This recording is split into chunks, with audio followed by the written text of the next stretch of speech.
So I want you to be now super uncomfortable and watch this video of an interaction between him and none other than Diddy. Take a listen. Justin, you ever seen the movie 48 Hours? Right now, he's having 48 hours with Diddy, him and his boy. They're having the times of their lives, like where we hanging out and what we doing. We can't really disclose, but it's definitely a 15-year-old's dream. I have been given custody of him. He signed to Usher. I had legal guardianship of Usher when he did his first album. I did Usher's first album. I don't have legal guardianship of him, but for the next 48 hours, he's with me. So and we gonna go full crazy. Going crazy. So young Justin Bieber, who was signed by Usher, involved with Scooter Braun, now all of a sudden he's being put in the hands of Diddy, who, it is true, he became the legal guardian for Usher. You can look up all of the allegations of what Diddy did to Usher. A lot of this coming out via multiple lawsuits that essentially, if we were to put it in a nice context, or at least use a euphemism for something that's really disgusting, the allegations are essentially that Diddy very much initiated Usher into Hollywood. Candace Owens didn't start speaking with her usual sharp tone. There was a pause before she even approached the subject, the kind that reflects unease rather than certainty. Music, when she finally began, her voice was softer, slower, and clearly more controlled. This wasn't anger. It was disappointment layered with a sense of sadness. What she had uncovered about Justin Bieber's teenage years had visibly impacted her. She openly admitted that what troubled her most was how long it took for the truth to finally come to light. Diddy bought his son a Bentley. Maybe, he could buy you one also while you're He out. got me a Lamborghini. Yeah. Oh, well, that's nice. I haven't gotten it yet, though. Yeah, I know. When is that coming, that Lamborghini? We talked about this last time. He had the Lamborghini for a day or two, and he had access to the house, and he knows better than to be talking about the things that he does with Big Brother Puff on national television. She explained that people often speak about Justin Bieber as if he stepped into fame fully formed, prepared for everything that followed. But that image isn't accurate. Justin wasn't an adult when his career took off. He was a 15-year-old boy, still very much a child. Candace emphasized that at that age, judgment is still developing, boundaries are still being understood, and trust, music, can be easily misplaced. That's the part people tend to overlook, she said quietly. They focus on the success, but ignore the price paid by someone too young to truly protect himself. Candace reflected on how the entertainment industry portrayed Justin's rise as a dream narrative, a kid from nowhere becoming everything. But behind that story, she said, was a teenager handling adult-level responsibility without adult-level protection.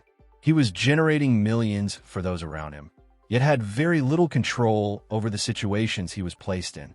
When Sean Combs entered Justin's circle, Candace noted that the power imbalance became impossible to ignore. What was once presented to the public as mentorship now appears very different under closer scrutiny. He did an interview back in 2020 with Zane Lowe. I think this was on Apple Music. And he was speaking about another young artist that was coming up, Billie Eilish. And Eilish. And he was basically speaking about how he wanted to protect her because she was now another young person, a rising artist in the industry. And sort of out of nowhere, he became quite overcome with emotion. Take a listen.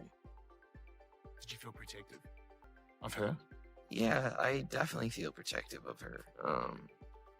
It was hard for me being that young and being in the industry and not knowing where to turn, and everyone, telling me they love me and, just turn their back on you in a second. So yeah, it's hard because I want her to know that, she can count on me, but at the end of the day, I don't want to, never going to force myself to be in a relationship with her. It has to be natural, right? So I just kind of, let her do her thing, and if she ever needs me, I'm going to be here for her. But yeah, just protecting those moments because people take for granted encounters and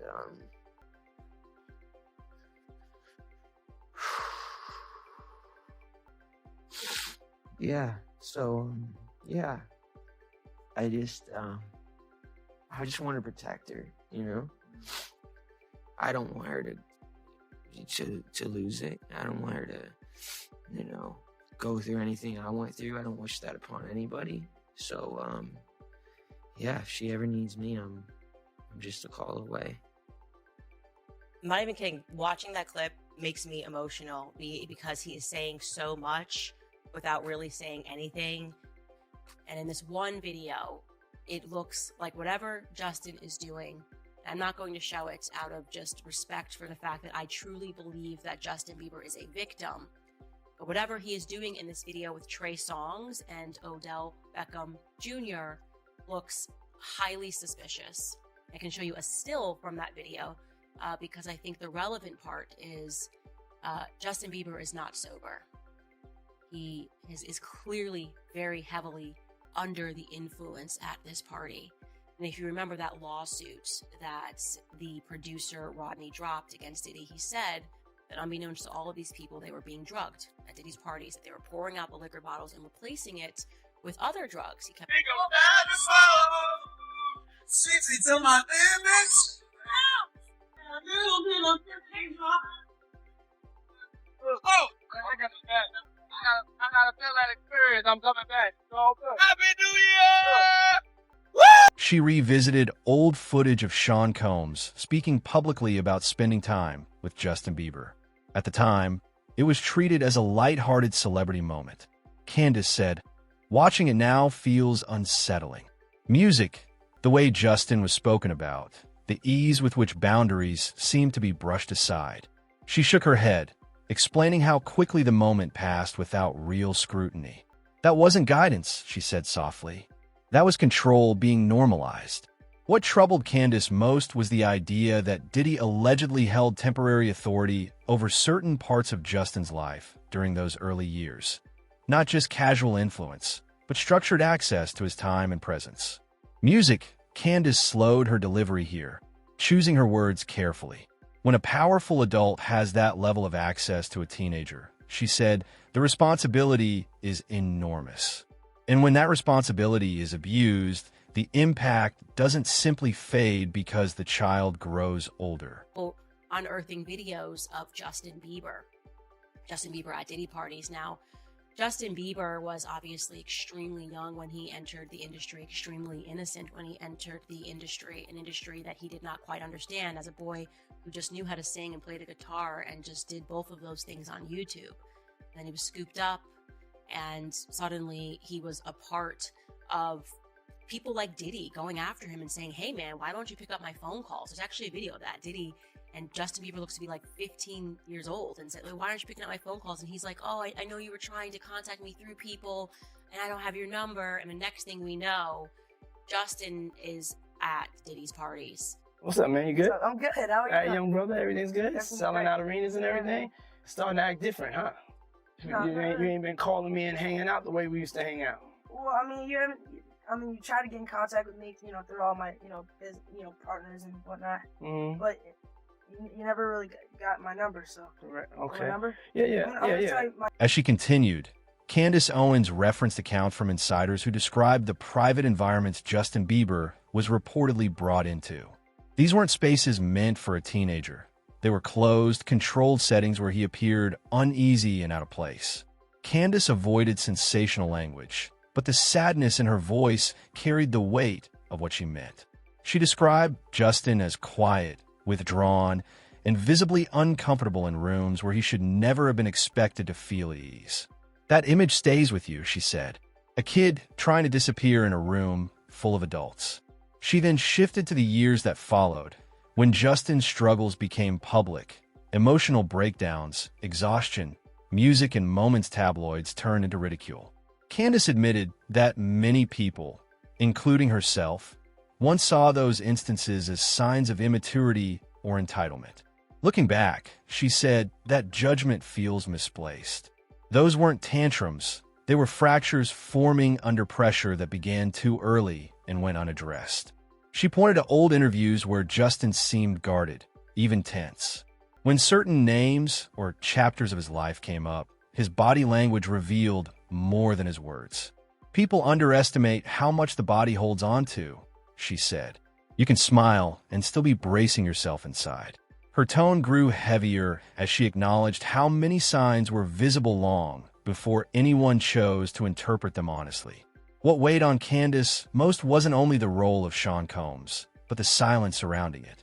Managers, executives, industry figures, adults with influence who didn't step in.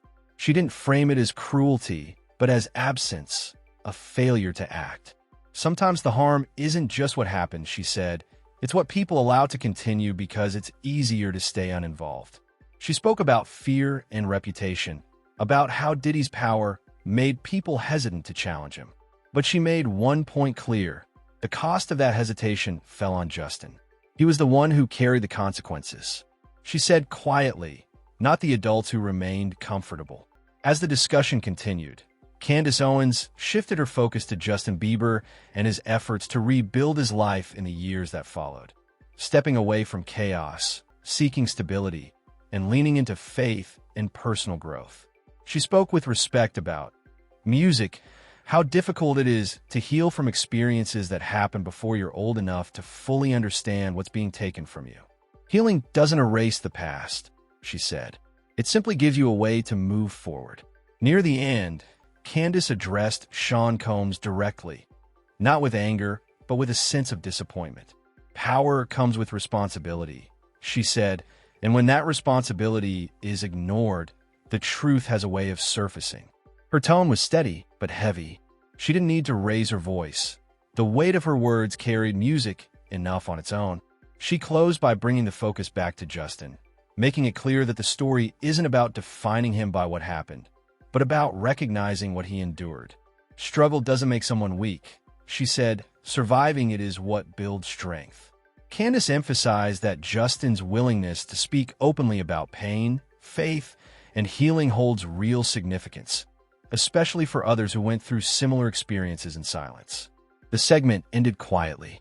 No dramatic music, no triumphant finish, just reflection. Candace's final words lingered. We can't undo what happened, she said, but we can finally stop pretending it didn't matter. And with that, the conversation came to a close, leaving behind not outrage, but understanding and a long overdue acknowledgement of a child who deserved better.